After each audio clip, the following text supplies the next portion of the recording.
Anak-anak terkasih, selamat pagi, salam sehat dan salam sejahtera untuk kita semua. Pagi ini kita akan belajar tentang sifat-sifat gereja. Gereja adalah persekutuan orang-orang yang percaya atau beriman kepada Yesus Kristus.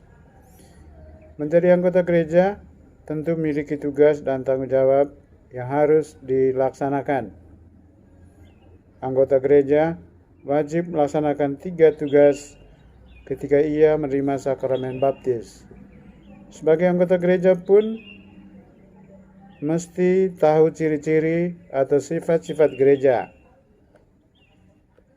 Pada pembelajaran ini kita akan membahas secara khusus tentang sifat-sifat gereja, yaitu 1. Kudus, Katolik, dan Apostolik.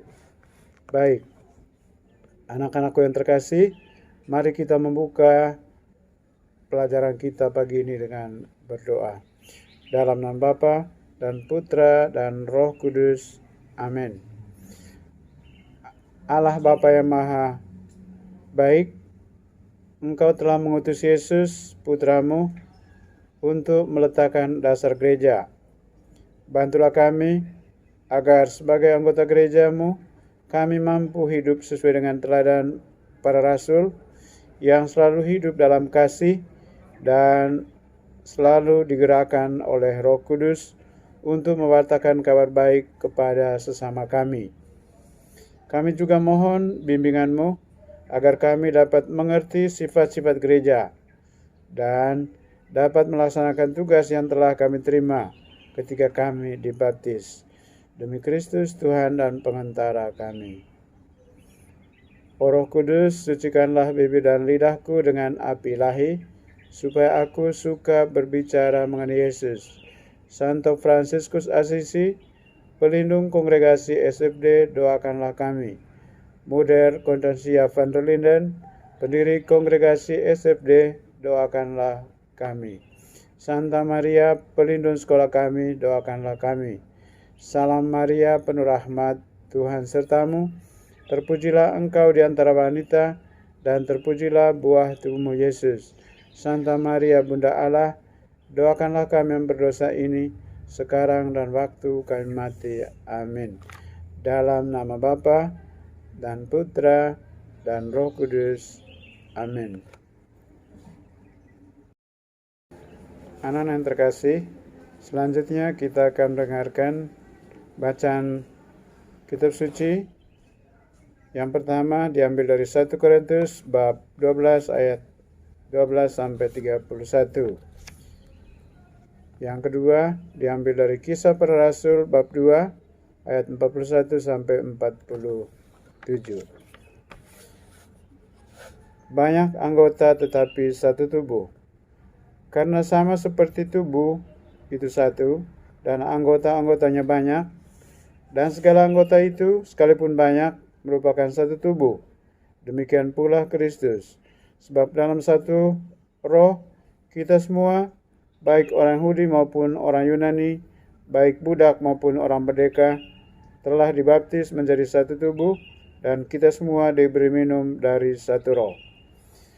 Karena tubuh juga tidak terdiri dari satu anggota, tetapi atas banyak anggota. Andai kata kaki berkata, karena aku bukan tangan, aku tidak termasuk tubuh. Jadi benarkah ia tidak termasuk tubuh? Dan andai kata telinga berkata, karena aku bukan mata, aku tidak termasuk tubuh. Jadi benarkah ia tidak termasuk tubuh? Andai kata tubuh seluruhnya adalah mata, di manakah pendengaran? Andai kata seluruhnya adalah telinga, di manakah penciuman?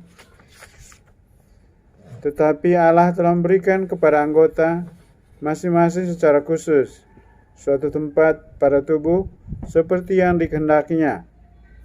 Andai kata semuanya adalah satu anggota, di manakah tubuh? Memang ada banyak anggota, tetapi hanya satu tubuh. Jadi mata tidak dapat berkata kepada tangan, aku tidak membutuhkan engkau. Dan kepala tidak dapat berkata kepada kaki, aku tidak membutuhkan engkau. Malahan justru anggota-anggota tubuh yang nampaknya paling lemah, yang paling dibutuhkan. Dan kepada anggota-anggota tubuh yang menurut pandangan kita kurang terhormat, kita berikan penghormatan khusus. Dan terhadap anggota-anggota kita yang tidak elok, kita berikan perhatian khusus. Hal itu tidak dibutuhkan oleh anggota-anggota kita yang elok. Allah telah menyusun tubuh kita begitu rupa, sehingga kepada anggota-anggota yang tidak mulia diberikan penghormatan khusus, supaya jangan terjadi perpecahan dalam tubuh, tetapi supaya anggota-anggota yang berbeda itu saling memperhatikan. Karena itu, jika satu anggota menderita, semua anggota turut menderita. Jika satu anggota dihormati, semua anggota turut bersukacita. Kamu semua adalah tubuh Kristus, dan kamu masing-masing adalah anggotanya. Dan Allah telah menetapkan beberapa orang dalam jemaat. Pertama sebagai rasul, kedua sebagai nabi, ketiga sebagai pengajar. Selanjutnya mereka yang mendapatkan karunia untuk mengadakan mujizat, untuk menyembuhkan, untuk melayani, untuk memimpin, dan untuk berkata-kata dalam bahasa roh. Adakah mereka semua rasul atau nabi atau pengajar?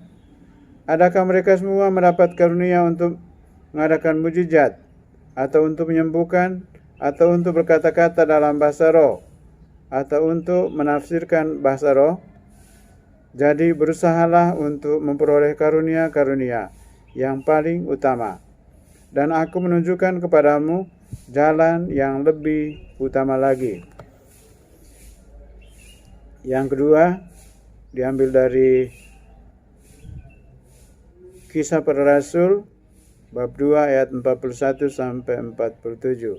Cara hidup jemaat perdana.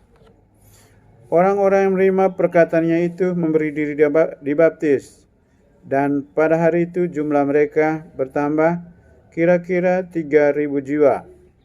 Mereka bertekun dalam pengajaran rasul-rasul dan dalam persekutuan, dan mereka selalu berkumpul untuk memecahkan roti dan berdoa.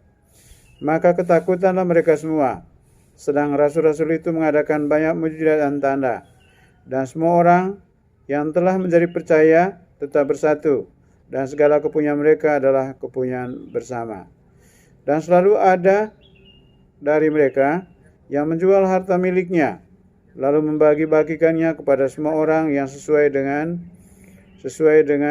keperluan masing-masing. Dengan bertekun dan dengan sehati, mereka berkumpul tiap-tiap hari dalam bait Allah. Mereka memecahkan roti di rumah masing-masing secara bergilir, dan makan bersama-sama dengan gembira dan dengan tulus hati, sambil memuji Allah. Dan mereka disukai semua orang, dan tiap-tiap hari Tuhan menambah jumlah mereka dengan orang yang diselamatkan. Demikianlah sabda Tuhan. Syukur kepada Allah. Anak-anak yang terkasih, kita lanjut dengan menjawab beberapa pertanyaan yang berhubungan dengan isi kedua bacaan tadi yang sudah kita dengarkan bersama. Pertanyaan pertama, bagaimana Santo Paulus menjelaskan tentang jemaat atau gereja?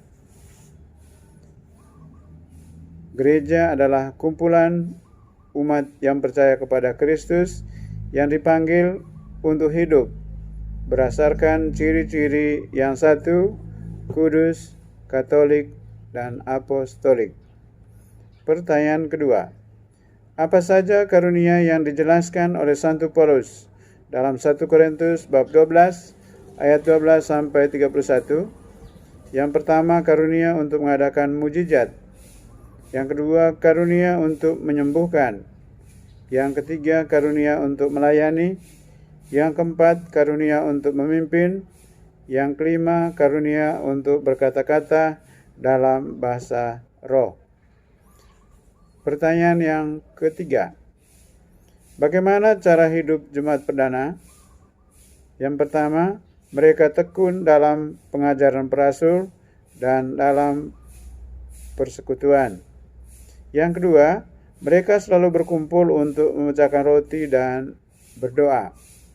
Yang ketiga, bersatu dan segala kepunyaan mereka adalah kepunyaan bersama.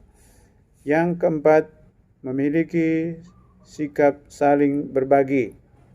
Yang kelima, bertekun dan dengan hati mereka berkumpul tiap-tiap hari dalam bait Allah. Yang keenam, mereka memecahkan roti di rumah masing-masing secara bergilir, makan bersama-sama dengan gembira dan dengan tulus hati. Pertanyaan yang keempat, sebutkan sifat-sifat gereja. Yang pertama, 1. Yang kedua, kudus. Yang ketiga, Katolik. Dan yang keempat, apostolik. Pertanyaan kelima, jelaskanlah arti sifat-sifat gereja tersebut. 1. Artinya gereja merupakan umat Allah yang menjadi satu tubuh. Yang kedua, kudus. Kudus karena dipanggil kepada kekudusan Allah. Kudus artinya memiliki hubungan yang erat dengan Allah sendiri. Sifat yang ketiga, Katolik. Katolik artinya bahwa gereja itu utuh, lengkap, tidak hanya setengah atau sebagian dalam menerapkan sistem yang berlaku dalam gereja. Yang keempat, apostolik. Apostolik artinya gereja yang didirikan atas dasar iman para rasul.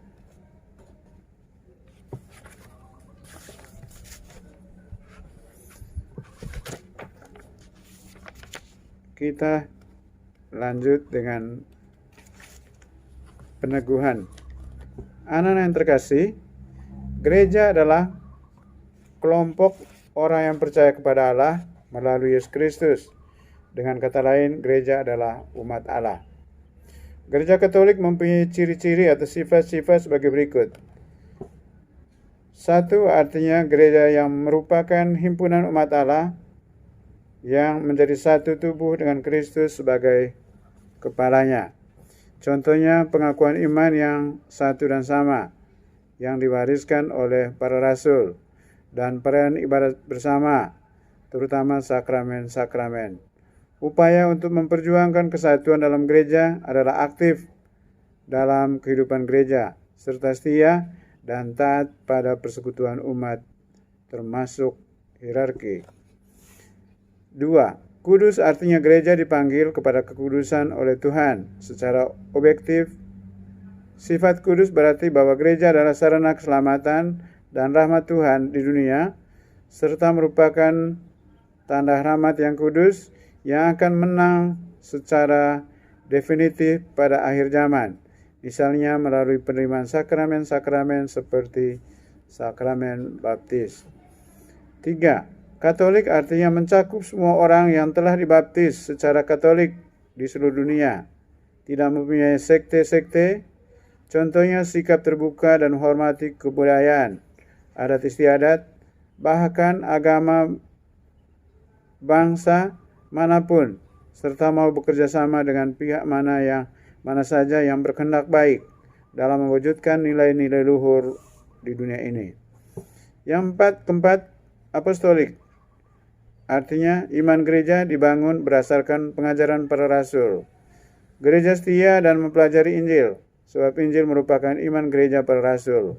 Gereja mengartikan dan mengevaluasi situasi konkret dengan iman gereja para rasul. Gereja tugas setia dan loyal kepada hierarki sebagai pengganti para rasul.